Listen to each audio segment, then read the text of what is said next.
seterusnya kita akan masuk kepada elemen mekatronik.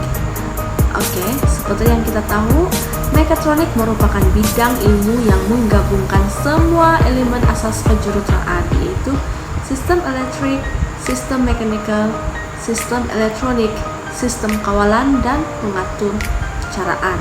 Oke, elemen asas ini digabung dengan kawalan bagi membolehkan produk mekatronik yang direka bentuk berfungsi dengan sempurna, cekap, produktif, dan berkesan samada secara otomatis ataupun secara separa otomatis. Oke, kita masuk kepada sistem elektrik. Sistem elektrik ini adalah merujuk kepada sistem di mana sistem yang menggunakan arus elektrik sama ada arus terus atau arus ulang-alik. Ataupun sistem elektrik ini memang dikenali sebagai sumber bekalan kuasa lah. Sistem elektrik dalam bentuk mekatronik berfungsi untuk membekalkan arus elektrik bagi membolehkan peranti mekatronik menjalankan fungsi yang ditetapkan. Sistem ini juga mengambil kira aspek keselamatan, kedudukan peranti dalam litar atau sambungan dalam litar lah. Antara contoh sistem elektrik adalah seperti panel solar, pengawal cas solar, baterai, kipas sealing otomatis. Oke, paham? Dan seterusnya kita lihat kepada elemen yang kedua, yaitu sistem mekanikal. Sistem mekanikal ini merupakan gabungan beberapa komponen mekanikal yang berfungsi sebagai penghantar untuk memudahkan satu sumber gerakan motor kepada bentuk yang lain. Sistem mekanikal ini juga membolehkan produk berfungsi sama ada secara bergerak atau berputar. Contohnya, gear dan tali pesawat digunakan bagi membolehkan pemain DVD dibuka atau ditutup. Oke. Kamu boleh rujuk dalam muka surat 8 untuk melihat contoh keretanan tas sistem mekanikal pada pemain DVD optik. Oke. Seterusnya, elemen yang seterusnya adalah sistem elektronik. Sistem elektronik ini merupakan susunan dan sambungan physical component elektronik dalam suatu gitar bagi menjalankan operasi sesuatu sistem. Contoh komponen elektronik ialah seperti perintah, diode, papan gitar, switch, penderia, transistor, kapasitor, gitar bersepadu, dan lain-lain. Oke, untuk melihat contoh diode, perintah semua, kamu boleh rujuk dalam muka surat 9 dalam buku teks. Oke, di sini ada gambar contoh. Kamu boleh juga Google ataupun cek di YouTube macam mana dia berfungsi sistem elektronik ini. Oke, boleh.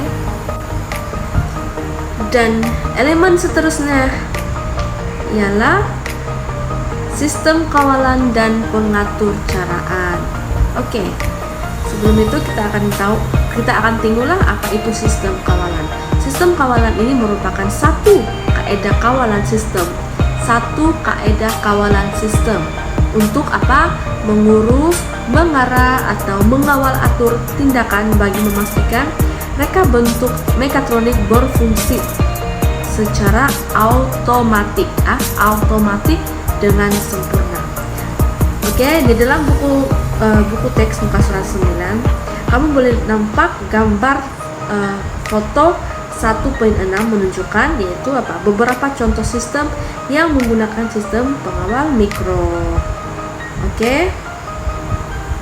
Oke, seterusnya kita masuk kepada contoh elemen mekatronik pada produk sedia ada. Oke, di sini kita akan lihat pada buku teks muka surat 12, 13, dan 14.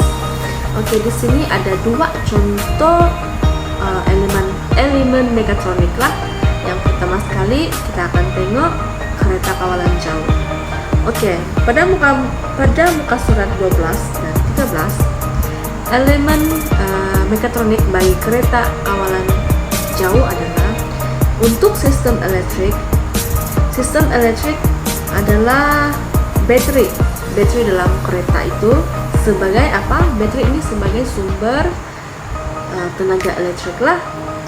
Jadi seterusnya kita akan tengok sistem elektronik di dalam kereta kawalan jauh ini, yaitu pemacu motor dan modul geganti. Oke, seperti yang kita tahu, sistem elektronik ini adalah sistem elektronik yang menerima dan menukarkan isyarat input dari alat kawalan jauh, dari remote, kepada isyarat elektrik bagi memacu motor ET. Apa itu ET?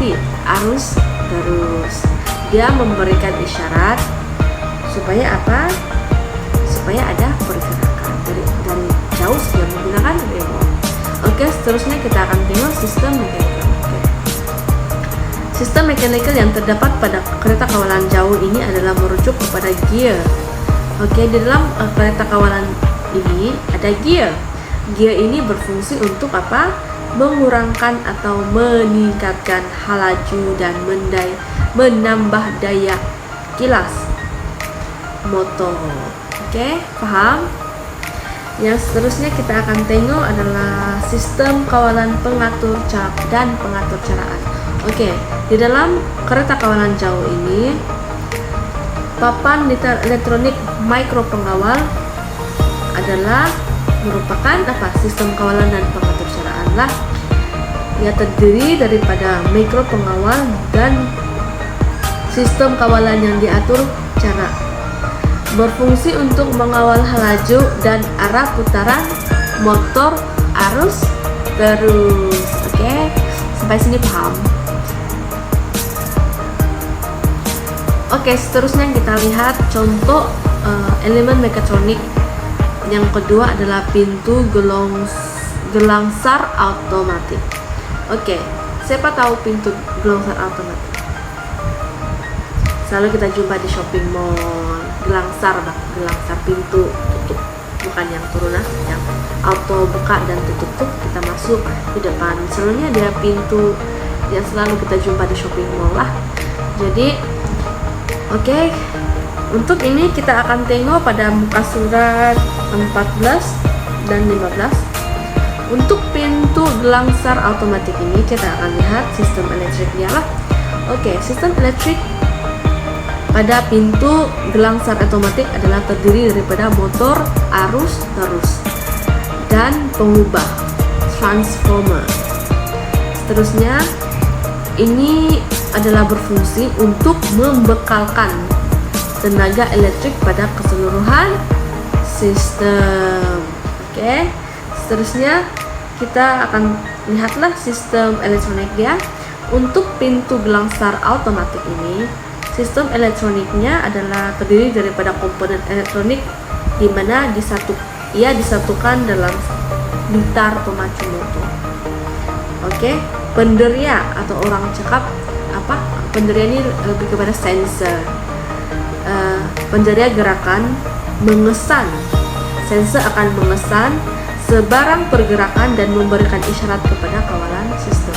Oke, coba kalau kita pergi shopping mall, setiap kali kita hampir dengan pintu yang otomatis, dia akan apa? Terbuka. Ini kenapa dia terbuka? Sebab apa? Sebab sensor mengesan apa? Pergerakan kita, dan ini menyebabkan pintu cepat terbuka. Oke, paham? Seterusnya kita masuk kepada sistem mechanical. Sistem mechanical di dalam pintu gelangsar otomatis ini terdiri kepada komponen mechanical daripada takal dan tali sawat. Ia berfungsi untuk apa? Membuka dan menutup.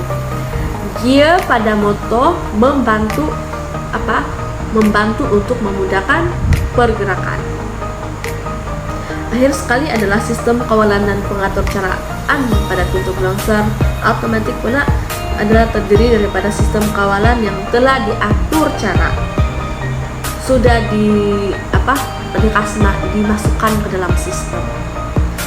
Seterusnya ia berfungsi untuk memproses isyarat input daripada sensor gerakan dan menghantar isyarat output kepada pemacu motor arus terus untuk membuka dan menutup pintu. Oke, untuk semua komponen dan contoh kamu boleh tengok sendiri dalam buku teks macam mana gambaran komponen mekanikal di dalam pintu gelansar otomatis, sistem elektronik dia macam mana, sistem elektrik dia macam mana, dan sistem kawalan dan pengatur jarak. Oke, cikgu harap kamu paham. Seterusnya kita akan tengok contoh gambar raja blok mekatronik produk sedia ada yang sudah kita belajar tadi. Cikgu mau kamu buka muka surat 20.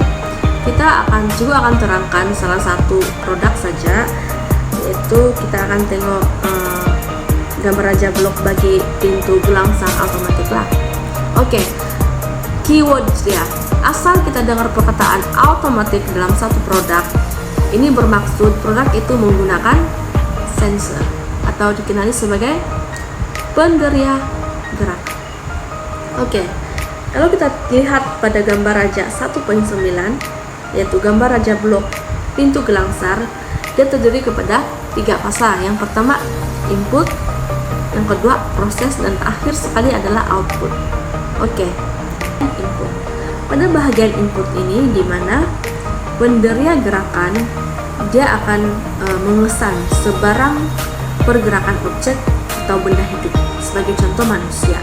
Selepas dia mengesan sebarang pergerakan, dia akan menghantar isyarat kepada mikropengawal ataupun mikropengawal. Di dalam mikropengawal ini, mikropengawal akan memproseslah, jadi dia akan menggerakkan motor arus terus yang digabungkan bersama dengan takal dan tali sawat untuk menggerakkan pintu. Jadi output dia apa? Pintu akan terbuka lah. Jadi secara dasarnya, secara amnya lah, pintu gelansar otomatis ini sentiasa dalam keadaan tertutup jika tiada sebarang pergerakan yang dikesanlah oleh sensor. Jadi kalau kita pergi ke shopping mall, selalunya pintu di depan sekali front shopping mall dia akan otomatis terbuka apabila kita berada hampir dekat dengan pintu. Sebab apa? Pintu itu ada sensor dan sensor akan mengesan sebarang pergerakan manusia. Jadi kalau sensor itu sudah mengesan kehadiran kita, dia akan menghantar isyarat itu ke mikropengawal. Jadi mikropengawal akan memproses dan dia akan menggerakkan motor arus terus yang digabungkan dengan takal dan tali sawat. Selepas itu dia akan buka. Selepas kita masuk, pas saja tidak ada sebarang selepas pintu itu tidak mengesan sebarang pergerakan, maka dia tertutup lah. Sampai sini paham? Cikgu harap kamu paham lah. Oke, seterusnya kita masuk kepada langkah-langkah proses penambahbaikan pada produk. Itu berdasarkan kepada lakaran perkembangan idea yang telah kita hasilkan lah. Jadi pertama sekali dalam proses penambahbaikan adalah kita kena membuat lakaran. Oke. Lakaran ini mesti mengambil kira elemen dan prinsip reka bentuk supaya sentiasa memenuhi keperluan dan kehendak pengguna. Kita kena menghasilkan sesuatu lakaran yang menepati cita rasa pengguna. Oke. Seterusnya adalah yang kedua, kita memilih bahan. Oke. Kita kena memilih bahan yang sesuai untuk setiap produk yang kita buat. Sebagai contoh, bahan bagi produk kereta kawalan.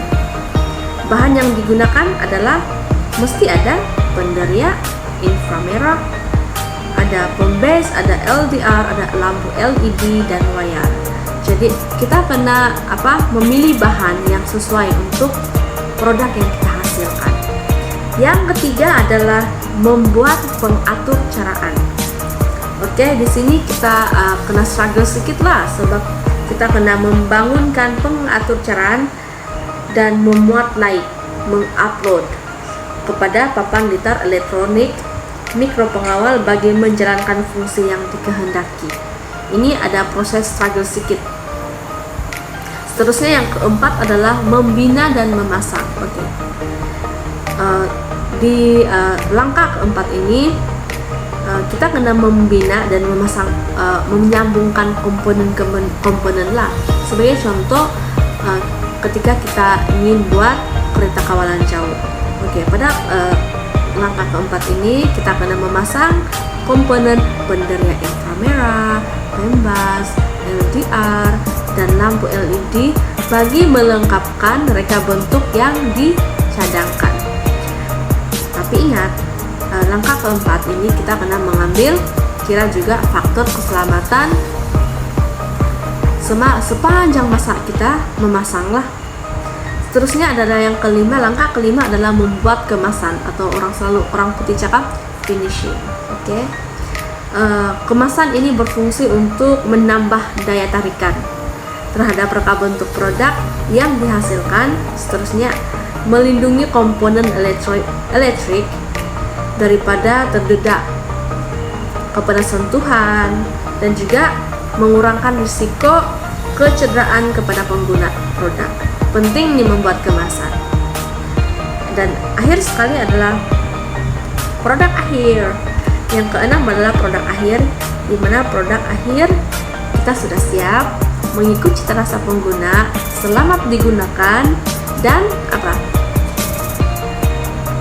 yang paling penting berfungsi dengan baik.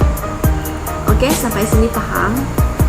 Cikgu harap kamu betul-betul paham. Jadi Cikgu sudah sediakan nota yang menarik ya, kamu boleh tengok sendiri. Cikgu juga cadangkan untuk kamu sentiasa merujuk buku teks supaya kamu lebih pahamlah, sebab dalam buku teks ini dia memberi banyak lagi contoh, huraian-huraian, keywords. Jadi Cikgu harap kamu tetap bersemangatlah untuk belajar.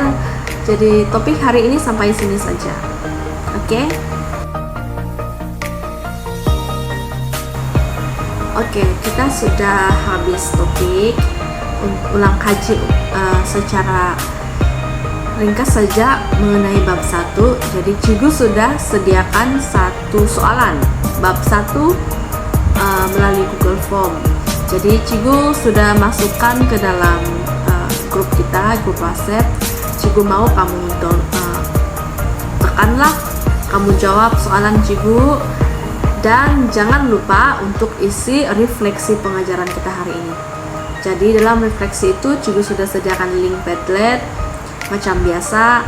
Jadi kamu tulislah apa-apa, listkan apa-apa. Cikgu mau tengok sama ada kamu sampai mana sudah kamu boleh paham tentang bab 1 yang kita belajar hari ini. Dan Cikgu mau kamu senaraikan topik di dalam bab 1 ini yang kamu tidak paham. Jadi Cikgu akan tengok dan kita coba berbincang. Cikgu akan cari cara untuk memberikan kamu lebih paham lagi lah. Jadi itu saja hari ini. Kita berjumpa di minggu hadapan. Oke. Jangan lupa isi kehadiran.